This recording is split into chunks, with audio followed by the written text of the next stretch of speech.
Hey there, fellow iPhone users. Have you ever accidentally deleted a cherished photo and felt that sinking feeling in your stomach? Don't worry.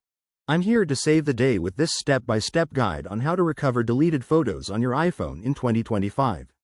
With the latest iOS updates, Apple has made this process even more straightforward and efficient. Let's dive right in. First things first, open your Photos app and head to the Recently Deleted album. This is like a safety net for your photos. They stay there for up to 30 days before permanent deletion. Simply select the photo you want back, tap on it, and hit Recover.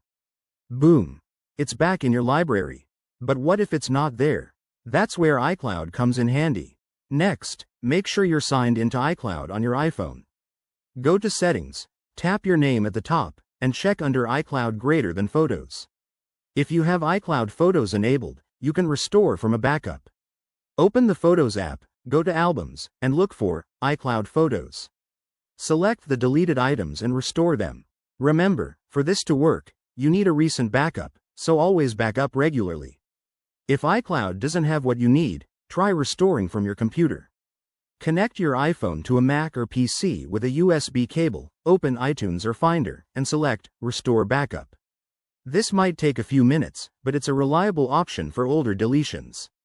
In 2025, Apple has introduced enhanced recovery tools in iOS 19, which allow for more precise searches, so keep an eye out for that feature. One more tip. If these methods fail, consider third-party apps like DiskDrill or EasyOS, but be cautious and read reviews first to avoid any security risks. Always ensure your iPhone is updated to the latest software for the best recovery options. There you have it. Recovering deleted photos doesn't have to be a headache. By following these steps, you'll get your memories back in no time.